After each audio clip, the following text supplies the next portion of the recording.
Now that you're back from a whirlwind month of the World Cup over in Germany, can you explain or even quantify what it was like to be over there and be a part of the U.S. team during your time there? Yeah, ever since '99, I think that the national team has been trying to find their own face, and they finally have it. What Abby and Hope and the rest of the women did for women's soccer in our country, the spirit and excitement, not only here in State College and in the U.S., but around the world for the women's game. To see it on such a big stage and to see the excitement. I heard that the Twitter actually broke over in Japan after their final kick, and that's what we've been waiting for. That's what we've been hoping for. These women deserve everything they have coming, and they put on a spectacular event. Now, working every day with these terrific athletes, some of the best athletes in the world, can you explain what it's like to coach them throughout, an entire World Cup cycle at the highest event of women's soccer? Yeah, it's to be honest, it's everything you want it to be. They take care of their bodies, they take care of their minds, they train hard, they work hard, but I think the best part about it is they want to get better. They're constantly asking for feedback. They're constantly wanting to train. It's everything that you think and hope it would be, but once you're out there and you're getting close to match time, they're in your room, they're watching video, they're asking questions, they're hungry to improve, and that's the best part about it.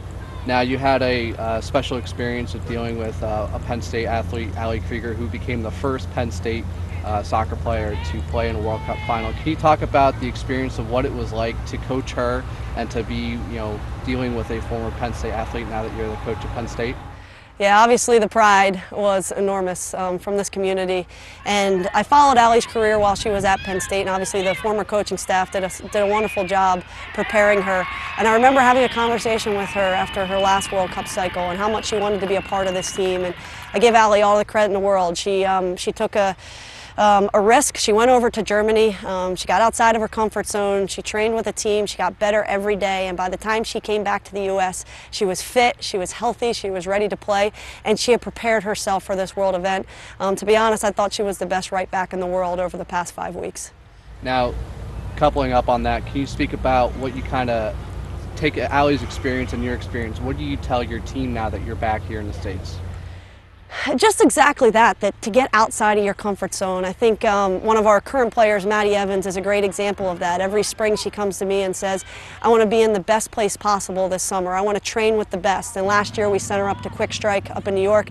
This year she's up in Boston training with the Boston Breakers and playing with their W League team as well. So if I can give these players any bit of advice, it's to get out of their comfort zone. Everybody wants to go back and train with their friends, but that doesn't always necessarily make you better.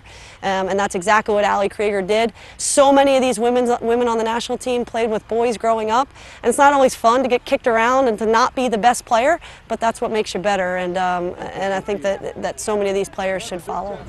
Now, you spoke about the Brazil game. Obviously you had the last minute goal by Abby Wambach. Can you explain what it was like to have that goal and also compare it to Ali Schaefer's goal that won the Big Ten title last year? Yeah, it's funny you should say that.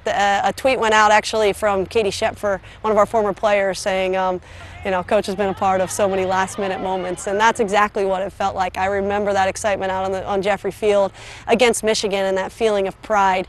And then when Abby finished that chance against Brazil, you lose yourself. That's why you're involved in sport. You absolutely lose yourself in that moment, and I think that the highs were as high can be, and obviously the lows when we lost against Japan, you just feel awful. But that's why you're involved in sport, and that's why we love it so much, and that's why we love this game, because you can take a team like Japan and you can, the underdog can sit in that game and wait and fight, and I give them all the credit in the world because they deserve that win.